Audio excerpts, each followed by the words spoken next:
Hello my beautiful souls, welcome back to my channel. आज की reading no contact वालों के लिए होने वाली है। आज की रीडिंग में हम देखने वाले हैं कि आपके और आपके पार्टनर के रिलेशनशिप के बीच में क्या प्रॉब्लम्स आ रही हैं, किन प्रॉब्लम्स की वजह से आप दोनों एक नहीं हो पा रहे। यहाँ पर मैं आपकी एनर्जीज़ को भी देखूंगी, आपके पार्टनर की एनर्जीज़ को भी देखूंगी और ऑब्जर्व करके बताऊंगी कि आपकी तरफ से क्या दिक्कतें पैदा हो रही हैं, आपने क्या चेंजेस करने चाहिए और आपके पार्टनर की तरफ से क्या दिक्कतें हो रही हैं। तो चलिए स्टार्ट करते हैं। हाइलाइटर साइंस बता दूं, सबसे पहले आपके साइंस बता दूं। आप अर्थ साइन के हो सकते हैं, टॉरस, वर्गो, कैप्रिकॉर्न। फायर साइन के हो सकते हैं, एरीज, लियो, सैजिटेरियस। और वाटर साइन के हो सकते हैं, कैंसर, स्कॉर्पियो, पाइसेस।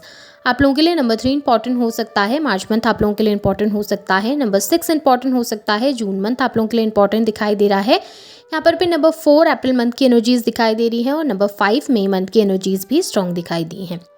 आपके पार्टनर के साइंस देखूं तो उनके लिए यहाँ पे अर्थ साइन मिला है, टॉरस, वर्गो, कैप्रिकॉर्न। फायर साइन मिला है, एरीज, लियो, सैजिटेरियस। आपके पार्टनर के लिए नंबर 8 की एनर्जीज काफ़ी स्ट्रॉन्ग है। नंबर 10 की एनर्जीज काफ़ी ज़्यादा स्ट्रॉन्ग दिखाई दे रही है और नंबर 2 की एनर्जीज बहुत ज़्यादा स्ट्रॉन्ग है। तो चलिए स्टार्ट करते हैं। सबसे पहले आपकी एनर्जी से देखते हैं कि आपकी तरफ से क्या दिक्कतें पैदा हो रही हैं और आपने क्या चेंजेस अपने अंदर लाने चाहिए। यहाँ पे अगर मैं आपकी एनर्जीज़ देखूँ ना तो मुझे ऐसा दिखाई दे रहा है ना, आप लोगों की बातों में बहुत आते हैं। ऐसा नज़र आ रहा है कि स्पेशली थर्ड पार्टी का इन्फ्लुएंस आपके ऊपर बहुत, या उनकी तरफ से इफेक्ट आपके ऊपर बहुत ज़्यादा पड़ता है। अगर थर्ड पार्टी आपको चिढ़ाने के लिए, आपको जेलस फील कराने के लिए थोड़ा बहुत भी कुछ कर देना तो आप बहुत ज़्यादा जेलस फील करने लगते हैं। आप उस चक्कर में अपने पार्टनर को गलत समझने लगते हैं। बाहर के लोगों की सुन के या बाहर के लोगों को देख के आप कभी कभी बहुत इनसिक्योर हो जाते हैं और आपकी जो इनसिक्योरिटी है ना, आप लोगों के रिलेशनशिप में कभी कभी बहुत ज़्यादा दिक्कतें पैदा करती हैं। आप अपने पीछे की चीज़ों को नहीं भूल पा रहे हैं, जो पीछे चीज़ें हुई, जिस तरीके से आपके पार्टनर ने चीट किया या जिस तरीके से आपके पार्टनर ने हर्ट किया या जिस तरीके से आपके पार्टनर ने आपके लिए स्टैंड नहीं लिया, उन चीज़ों से ओवरकम नहीं कर पा रहे। आप उसी नेगेटिविटी में स्टक रह गए हैं, उसी नेगेटिविटी को बार बार सोचते हैं और इस वजह से क्या होता है कि वो नेगेटिविटी आपकी लाइफ में मैनिफेस्ट होने लगती है, कहीं ना कहीं आपसे कनेक्ट होने लगती है। यहाँ पर आप अपने दोस्तों के साथ भी बहुत कनेक्ट होंगे या फिर कोई ऐसा पर्सन है आप लोगों के बीच में जिसके साथ आप कनेक्ट हैं, जिससे आप अपनी सारी बातें शेयर करते हैं, जिसको आप सारी बातें बताते हैं, लेकिन वो पर्सन आपके लिए सही नहीं। वो इंसान आपका अच्छा नहीं सोचता, वो इंसान आपका भला नहीं सोचता और नेगेटिव डायरेक्शन में आपको गाइड कर रहा है। नेगेटिव डायरेक्शन में आपकी चीज़ें ना सुनकर आप गलत तरीके से दूसरों के सामने प्रेजेंट कर रहा है। तो हो सके तो अपनी चीज़ों को थोड़ा सा सीक्रेटिव रखिए। लोगों के साथ बहुत ज़्यादा शेयर करने की ज़रूरत नहीं है। अपनी प्रॉब्लम्स बहुत ज़्यादा, अपनी दिक्कतों को हर किसी को बताने की ज़रूरत नहीं है। अपने तक जितना रखोगे उतना आपके लिए बेहतर होगा। और हाँ, एक चीज़ ज़रूर है, जिस तरीके की मैनिफेस्टेशंस करते हैं, जिस तरीके का एनर्जी शेयर करते हैं ना यूनिवर्स की तरफ, उसी तरीके की आपकी लाइफ क्रिएट होने लगती है, उसी तरीके की आपकी ज़िंदगी होने लगती है। अगर नेगेटिव सोचेंगे बार बार, आप अगर ये सोचते रहेंगे कि मेरे पार्टनर मेरे पास आएंगे ही नहीं, वो तो कभी आ ही नहीं सकते, वो मुझे प्यार ही नहीं करते, वो मुझे पसंद ही नहीं करते, वो तो थर्ड पार्टी के साथ ही मूव ऑन कर लेंगे, अगर इस तरीके की नेगेटिविटी सेंड करेंगे तो आपकी लाइफ में नेगेटिव होने लगेगा और ज़्यादा नेगेटिविटी अट्रैक्ट होने लगेगी और आपकी लाइफ में आपको वो यूनियन नहीं मिल पाएगा। तो कोशिश कीजिए, हमेशा पॉजिटिव रहिए, हमेशा पॉजिटिव डायरेक्शन में सोचिए। जब भी आपकी लाइफ में कुछ दिक्कतें पैदा होती हैं, कोई प्रॉब्लम भी आ रही है ना, तो भी हमेशा यही सोचना है कि ये प्रॉब्लम इसलिए है ताकि मैं कुछ अच्छा अचीव कर सकूँ। ये प्रॉब्लम मेरी लाइफ में, ये दिक्कतें मेरी लाइफ में इसलिए आई हैं ताकि मेरी लाइफ में कुछ और बेहतर हो सके।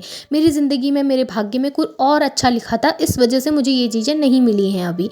इस तरीके की पॉजिटिविटी जब आपके अंदर रहेगी तो धीरे धीरे आपकी लाइफ सॉर्ट आउट होना स्टार्ट होगी, धीरे धीरे चीज़ें आपके फेवर में होना स्टार्ट होगी। आप हैप्पी रहेंगे तो चीज़ें आपके लिए और अच्छी होंगी।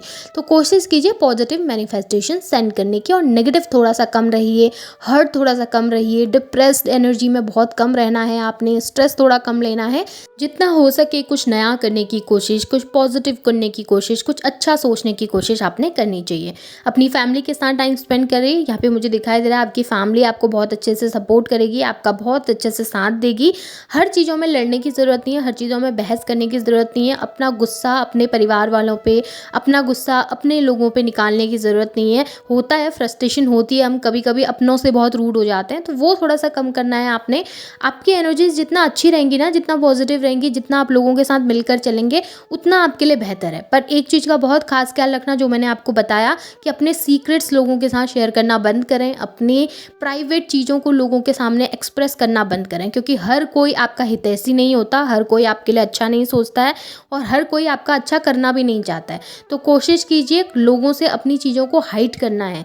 जितने क्लोज़ लोग हैं आपके, बहुत फैमिली के मेंबर्स जैसे आपकी मदर, फादर, सिस्टर, इन लोगों से आप शेयर कर सकते हैं। बट अगर आपके कोई फ्रेंड हैं, आपको ज़रूरत नहीं है उनके सामने जाके रोने की, उनके सामने जाके गिड़गिड़ाने की या उनके सामने जाके हर एक चीज़ बताने की। तो जितना पर्सनल रखेंगे ना चीज़ों को, उतना ज़्यादा आपके लिए बेनिफिशियल होगा, उतना ज़्यादा आपके लिए अच्छा होगा। और चीज़ें आपके लिए कॉम्प्लिकेट तब होती है ना जब आप किसी को बता देते हैं और वो 4 बातें जोड़कर आपके पार्टनर को जाके बोलते हैं और उसके बाद आपके पार्टनर और भी ज़्यादा आपको लेकर नेगेटिव हो जाते हैं। तो कोशिश कीजिए इस बात का खास ख्याल रखने की और पॉजिटिव डायरेक्शन में ही सोचना है। जितना पॉजिटिव सोचेंगे उतना ज़्यादा आपकी लाइफ में मैनिफेस्टेशंस आएंगी पॉजिटिव, और आपकी लाइफ में चीज़ें बहुत ज़्यादा बेहतर होना स्टार्ट होंगी। हाँ, एक चीज़ और है, आप अपने पार्टनर को थोड़ा अंडरस्टैंड करने की कोशिश भी आप थोड़ा सा कीजिए। वो उनको लगता है कि आप उनको अंडरस्टैंड नहीं कर रहे हैं, उनको लगता है कि आप उनको समझ नहीं रहे, उनके थॉट प्रोसेस को भी थोड़ा सा आप अंडरस्टैंड करने की कोशिश करो। कभी कभी अपने पॉइंट ऑफ व्यू को छोड़कर उनके पॉइंट ऑफ व्यू से सोचिए कि वो क्या कहना चाहते हैं, उन्होंने ऐसा क्यों किया होगा, उनकी एनर्जी से इस तरीके की क्यों रही होंगी, उन्होंने ये एक्शंस क्यों लिए होंगे, क्या मेरी तरफ से कुछ चीज़ें रह गई हैं जो मुझे इम्प्रूव करने की ज़रूरत है। बट इस चीज़ को सोचकर कभी खुद को ना डिलेमा में मत रखना, कभी खुद को सेल्फ डाउट में मत रखना कि मैं गलत हूँ, मैं ख़राब हूँ। तो पॉजिटिव रहिए, आपकी लाइफ में चीज़ें सॉर्ट आउट होना स्टार्ट होंगी, सही होंगी आपके लिए।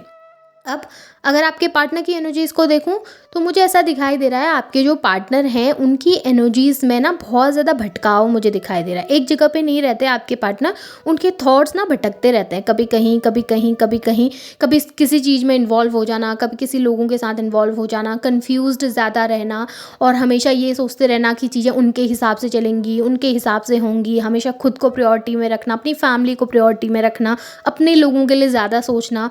और उस चक्कर में कभी कभी क्या करते हैं, कुछ लोगों को फॉर ग्रांटेड ले लेते हैं। ऐसे लोगों को जो उनसे बहुत ज़्यादा कनेक्टेड हैं, जो उनसे बहुत ज़्यादा प्यार करते हैं, जैसे कि आप स्पेशली, वो बहुत ज़्यादा ना उन लोगों को फॉर ग्रांटेड ले लेते हैं और बाकी लोगों के लिए बहुत कुछ कर रहे होते हैं। तो वो आपके पार्टनर की बहुत बड़ी दिक्कत है, जिस वजह से शायद वो आपसे कनेक्ट नहीं हो पा रहे या जिस वजह से शायद वो आपसे कम्युनिकेशन नहीं कर पा रहे। हो सकता है आप लोगों के बीच में परिवार का कोई इशू रहा हो, परिवार की वजह से आप दोनों एक दूसरे से दूर हो गए हैं। तो वहाँ पे मुझे दिख रहा है वो अपने परिवार के लिए स्टैंड ले रहे हैं, उनके लिए खड़े हो रहे हैं, लेकिन उनके लिए या उनके कहने पर चल रहे हैं, बट आपके लिए कोई स्टैंड नहीं ले रहे। और ये आप लोगों के रिलेशनशिप में दिक्कत बहुत ज़्यादा रही है। इसको चेंजेस की ज़रूरत है थोड़ा सा, कि आपके पार्टनर सभी को सुने, सभी को समझें और उसके बाद कोई एक्शन लें। अगर फैमिली का इशू होता है तो वहाँ पर वो आपका पॉइंट ऑफ व्यू भी समझें और उसके बाद ही कोई एक्शन लें। इस वजह से थोड़ा सा आप लोगों के बीच में दिक्कतें पैदा हो रही हैं। दूरियाँ बढ़ जाने की वजह से, डिस्टेंस बढ़ जाने की वजह से आपके पार्टनर को ये लगने लगा है कि चीज़ें आपकी तरफ से ख़त्म हो गई हैं या अब ये रिलेशनशिप पूरी तरीके से ख़त्म हो गया है, इस रिश्ते का कोई फ्यूचर नहीं बचा। क्योंकि यहाँ पे ऐसा नज़र आ रहा है शायद आपने भी कुछ टाइम से चीज़ें ट्राई करना बंद कर दिया या आपके पार्टनर ने भी ट्राई करना बंद कर दिया, जिस वजह से आपके पार्टनर ये सोच रहे हैं या वो कंफ्यूज हैं, उनके माइंड में डिलेमा चल रहा है, दो थॉट चल रहे हैं कि क्या ये इंटरेस्टेड है अब भी या नहीं, या इसकी तरफ से ऐसा कुछ है या नहीं। आपके पार्टनर के माइंड में क्लियरिटी नहीं है चीज़ों को लेकर और ना ही वो कोई एक्शन पे आ पाते हैं। अगर वो सोचने भी बैठते हैं तो कोई एक्शन नहीं ले पाते, लोगों की बातों में ज़्यादा आ जाते हैं, फैमिली को, अपने लोगों को, सोसाइटी को प्रायोरिटी में रखकर कभी आपको प्रायोरिटी नहीं देते, जिस वजह से आप लोगों के रिलेशनशिप में प्रॉब्लम हो रही है इस समय पे। इस सिचुएशन में आपने क्या करना चाहिए मैंने आपको बेहतरी से बताया है। और अगर अपने पार्टनर की तरफ अगर आप कुछ कर सकते हैं तो वो बस यही है कि आप अपने पार्टनर को पॉजिटिव साइन सेंड करने की कोशिश करें, पॉजिटिव वे में आप उनको अप्रोच करें। ऐसा नहीं कि आप बहुत नेगेटिविटी के साथ जा रहे हैं, लड़ाई झगड़ा कर रहे हैं, बहस कर रहे हैं, उनकी बातों को सुन नहीं रहे, समझ नहीं रहे। जितना आप उनको सुनेंगे ना, ऑब्जर्व करेंगे ना, उतना ज़्यादा वो आपकी तरफ इंक्लाइन होंगे, उतना ज़्यादा वो आपसे कनेक्ट होंगे। तो कोशिश कीजिए उनके थॉट को भी समझिए, उनकी बातों को भी सुनिए, तो आप लोगों के लिए चीज़ें बेहतर होना स्टार्ट हो जाएंगी। सो यही सब एनर्जीज़ हैं आप लोगों की। होप आप इंप्रूव करेंगे अपनी एनर्जीज़ में और होप आपके साथ ये चीज़ें रेजोनेट हुई हैं तो इन एनर्जीज़ को क्लेम कीजिए, लाइक कीजिए, शेयर कीजिए, चैनल को सब्सक्राइब भी कीजिएगा, बेल आइकन को ऑन करना ना भूलें ताकि वीडियोज़ की नोटिफिकेशन आप लोगों को टाइम टू टाइम मिलती रहे। Thank you.